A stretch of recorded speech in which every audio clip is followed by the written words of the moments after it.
Hey everybody, so we are on part 16 of What's on the Shelf. And in this particular cubby, we're going to find Champion of Midgard, the Manhattan Project, and Gloomhaven. So the first one is Champion of Midgard. So I mean, geez, I played this one quite a long time ago. So it's a worker placement game where everybody plays the role of a Viking. So in our particular Viking, the leader, Viking village, the leader died, and we are trying to kind of step up and into the new role of being the next Jarl. And in order to be able to do that, we want to build pristine so that the villagers will kind of select us. And you want to, so there's trolls that's going to be attacking the village every round, and we want to battle those ones. And then there's monsters that's going to come across. And then if we want to be more adventurous, we can travel across the seas and go find some bigger monsters as well.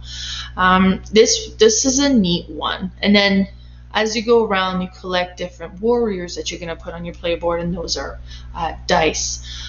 So there's the white dice, red dice, and the black dice, and they have kind of different weapons they have access to, and they have different strengths. So the white die and the red die can shield. The black dice does, and he just goes for brute force, but then he'll have stronger attacks as well. Some of those dice will have blanks, where if you roll a blank, then you missed. It's definitely a neat one. You also get some monsters that are like you can't send somebody with a lance against them because they're kind of immune to that, or they can get around that. This is a really neat one. You play for, I think it's 8 rounds, where you'll go select your different workers to do the different attacks, different battle. Going across the sea is very neat too, because there's public boats that you can get, or you can actually utilize your resources to build your own boat so that you can send your warriors across the sea. But when you send your warriors across the sea, you have to send, yes, your dice, your warrior dice, but you also have to make sure you send enough food with them to last the travel.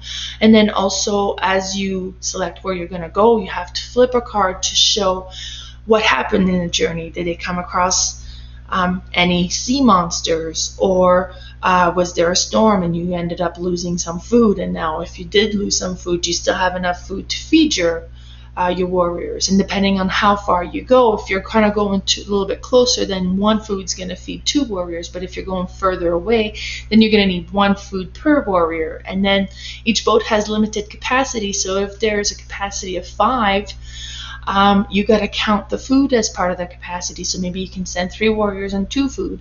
It's very interesting, very neat. Each character has a special ability of what they can do.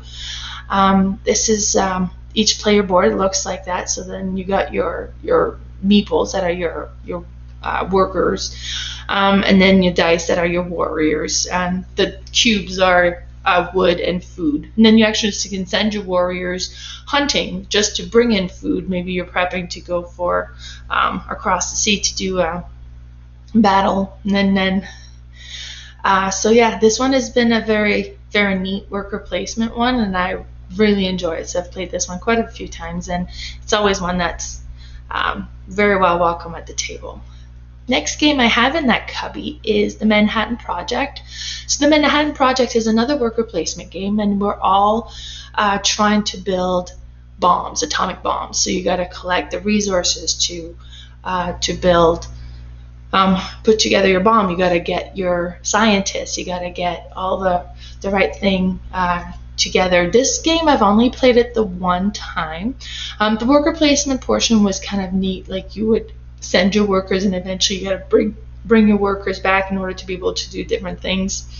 And you could kind of block this space as well. So if I have my one gun in one space and you're trying to get there, then you have to wait for me to vacate it before you could do it. And it was a neat one. Definitely was a fun one. There was one where you could actually kind of attack each other a little bit, and then we didn't play with that too much. The board is very neat. Kind of looks like a pegboard with things tacked onto it. So it was a neat one. It's definitely one I need to play again so that it's fresh in my mind. I think we ended up playing this one at the board game Bash of Blood in 2019, so it was quite a while ago.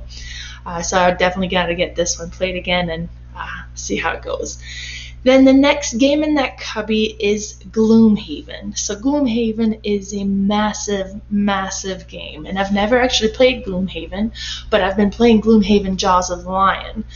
So from what I understand, plays exactly the same, except that setup is going to be quite a bit different, because in Gloomhaven Jaws of the Lion, you open a book that has a set map, while in Gloomhaven, you have to build your map. So that's what this one looks like set up. But the neat thing about this one is my friend sold me this, and he had 3D printed, organized his games. So the pictures of the 3D printed stuff, that was all in there. So I'm excited to get it played, but I want to finish Jaws of the Lions first. And that's it for that cubby. So if you want to follow me on Facebook, it's Didsbury and Areas playing all the game, or you can also see me on Instagram under boardgame_mama. Great, thanks for joining us.